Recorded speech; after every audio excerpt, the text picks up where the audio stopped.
કે તમારી પાસે આ પ્રૂફો છે જે તમે વડીલો પાર્જિતની ખેતીની જમીન ધારણ કરતા હતા તે પ્રૂફો કાયદેસર રીતે તમારી પાસે સાચવીને રાખવા જોઈએ। પ્લસ આ ખેડૂત ખરાઈનું પ્રમાણપત્ર છે તે પ્રમાણપત્ર પણ તમારે સાચવીને રાખવું જોઈએ દોસ્તો। જો વડીલો પાર્જિત ખેતીની જમીન છે દોસ્તો, હજી હું કહું છું આપ સૌને કે એક સોનાનો ટુકડો છે ટાઇટલ ક્લિયર જમીન। જો ટાઇટલ ક્લિયર જમીન તમારી પાસે છે તો તમે ખૂબ જ ભાગશાળી છો અને કાયદેસરના ખેડૂત ખાતેદાર છે તે ટાઇટલ ક્લિયર જમીનવાળાને જ ગણવામાં આવે છે। ભલે સરકારે 1995થી પરિપત્ર કરી દીધો, પરંતુ 1995 પહેલાં પણ ઘણા એવા ખેડૂતો છે જેને ખૂબ જ મોટા લોચા છે જે પતે એમ નથી। તો દોસ્તો સ્વાગત છે ફરીથી એકવાર આપ સૌની પોતાની યુટ્યુબ ચેનલ ખેડૂત ઓનલાઈન પોઈન્ટમાં। દોસ્તો આજની વિડીયોની અંદર આપણે સૌથી મોટી અને મહત્વપૂર્ણ માહિતી જાણવાના છીએ કે ખેડૂતો પોતાની ખેતીની જમીન છે જે વડીલો પાર્જિતની છે, એટલે કે તેમના બાપદાદા વખતની ખેતીની જમીન છે તે હાલ તેમના ખાતે ચડેલી છે, તો હવે તે ખેતીની જમીન છે તેમને વેચાણથી આપવી છે, તો તેવી ખેતીની જમીન છે તે તમે વેચાણ આપી દેવી જોઈએ કે ન આપવી જોઈએ તેના વિશેની મહત્વપૂર્ણ માહિતી હું દોસ્તો આપ સૌને આજની આ વિડીયોમાં જણાવવાનો છું। દોસ્તો વિડીયો પર બનેલા રહેજો અને ચેનલ પર જો નવા આવ્યા હો તો અમારી ચેનલ ખેડૂત ઓનલાઈન પોઈન્ટને સબસ્ક્રાઇબ કરી અને બાજુમાં આપેલા બેલ આઇકનને પણ પ્રેસ કરી દેજો, જેના લીધે આવી જ મહત્વની માહિતી આપ સૌને આ ચેનલના માધ્યમથી મળતી રહે। તો ચાલો દોસ્તો આજની આ વિડીયોને શરૂ કરીએ।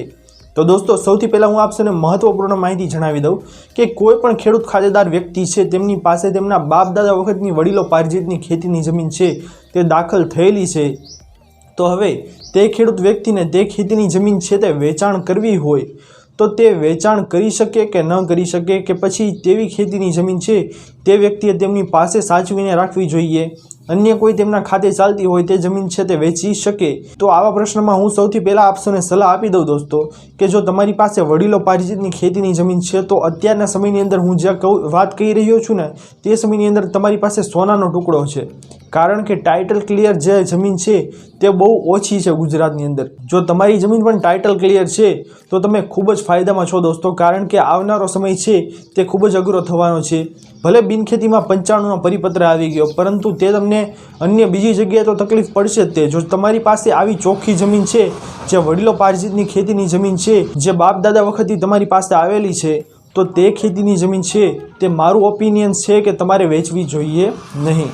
બીજી વસ્તુ દોસ્તો, જો તમારે વેચવી જ હોય ફરજિયાત અને તેની સિવાય તમારી પાસે કોઈ પણ પોઈન્ટ નથી કે તમે બીજી કાંઈ વસ્તુ કરી શકો, તો તમારે શું કરવું જોઈએ દોસ્તો તે પણ હું આપને સલાહ આપી દઉં કે તમારે તે ખેતીની જમીન છે જે તમે ધારણ કરતા હતા તેમના પ્રૂફો હંમેશા તમારી પાસે રહે તેવી રીતે તમારે સેવ રાખવા જોઈએ, તેના સાતબાર છે તે તમારી પાસે પડ્યા રહે હંમેશા, તેવી રીતની તમારે જમીન છે તેમની તકેદારી રાખવી જોઈએ કે ભાઈ અમારી પાસે આ વડીલો પાર્જિતની જમીન હતી તે આ ગામની અંદર ચાલતી હતી અને તેના સાતબાર છે જે તમારી પાસે વ્યવસ્થિત રીતે સાચવીને રાખવા જોઈએ, કારણ કે તે જમીન છે તમારી પાસે હતી, હવે વેચાણ કરી દીધી તો કોઈક બીજાના ખાતે ચડી ગઈ, બીજાનું નામ બોલવા માંડ્યું, તો તમારી પાસે કંઈક એવું પ્રૂફ તો રહેવું જોઈએ ને કે ભાઈ એ જમીન છે તો મારી હતી, મારા બાપ દાદા વખતની હતી। તો તમારે ક્યાંક બિનખેતી કે પછી કોઈ પણ અન્ય મોટી કામગીરી કરવા માટે તમારે આ સાતબારની જરૂર પડશે જ તે, કે ભાઈ તમે પહેલાં ક્યાં ખાતેદાર હતા તે તમે ચકાસવાનું તમને કહેશે તે જે જગ્યાએ તમે કામ કરાવશો વેચાણ દસ્તાવેજનું કે બિનખેતીનું કે XYZ ગમે તે કામ કરાવશો તો તેમાં જમીનનું તમારે પ્રમોલગેશન માંગશે જ તે।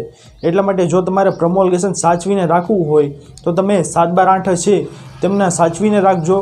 અને પ્લસ દોસ્તો તમારે શું કરવાનું છે તે પણ હું આપને જણાવી દઉં કે તમે જે જમીન ધારણ કરતા હતા વડીલો પાર્જિતની, હવે તે તમારે વેચાણથી આપવી છે તો સૌથી પહેલાં તમારે અન્ય કોઈ ખેતીની જમીન છે તે તમારે ખરીદ કરી લેવી પડે, કારણ કે જો તમે ખરીદ કરશો નહીં તો તમે બિનખેડૂત બની જશો। એ તો આપ સૌને ખબર જ હશે કે ભાઈ આપણે પહેલાં તે જમીન છે તે ખરીદ કરી લેવી જોઈએ, પરંતુ દોસ્તો તમને તે અન્ય કોઈ ખેતીની જમીન મળતી નથી ખરીદ કરવા માટેની, કે પછી તમારે તે જમીન છે તે પરવડતી નથી અમુક ભાવની અંદર, તો તમે શું કરી શકો છો દોસ્તો તે પણ હું આપ સૌને મહત્વપૂર્ણ માહિતી જણાવી દઉં કે જો તમારી બાપ દાદા વખતની ખેતીની જમીન છે તમે વેચી દીધી અને તમે બિનખેડૂત બની ગયા, તો સૌથી વહેલી જે તમારે કામગીરી કરવાની છે ને એ તમારે કરવાની છે કે 6 મહિનાની અંદર તમારે અરજી કરી અને ખેડૂત ખરાઈનું પ્રમાણપત્ર મેળવી લેવાનું છે। ક્યાંથી? કલેક્ટર કચેરી જે તમારે લાગુ પડતી હોય અથવા તો નાયબ કલેક્ટર કચેરી તમારે લાગુ પડતી હોય ત્યાંથી તમારે આ પ્રમાણપત્ર છે તે મેળવી લેવાનું છે।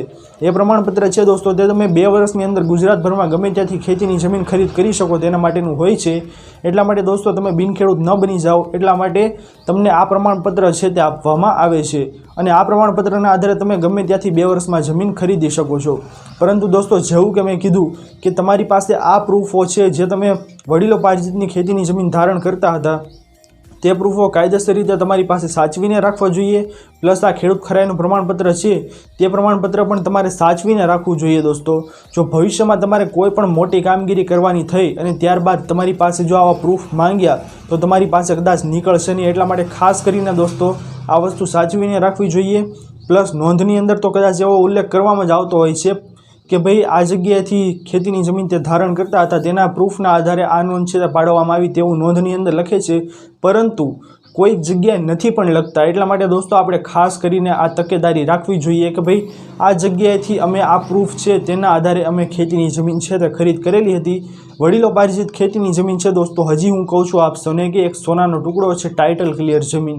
જો ટાઇટલ ક્લિયર જમીન તમારી પાસે છે તો તમે ખૂબ જ ભાગશાળી છો અને કાયદેસરના ખેડૂત ખાતેદાર છે તે ટાઇટલ ક્લિયર જમીનવાળાને જ ગણવામાં આવે છે. ભલે સરકારે 1995થી પરિપત્ર કરી દીધો, પરંતુ 1995 પહેલાં પણ ઘણા એવા ખેડૂતો છે જેને ખૂબ જ મોટા લોચા છે જે પતે એમ નથી, છતાં પણ 1995નો સરકારે પરિપત્ર કરી દીધો છે.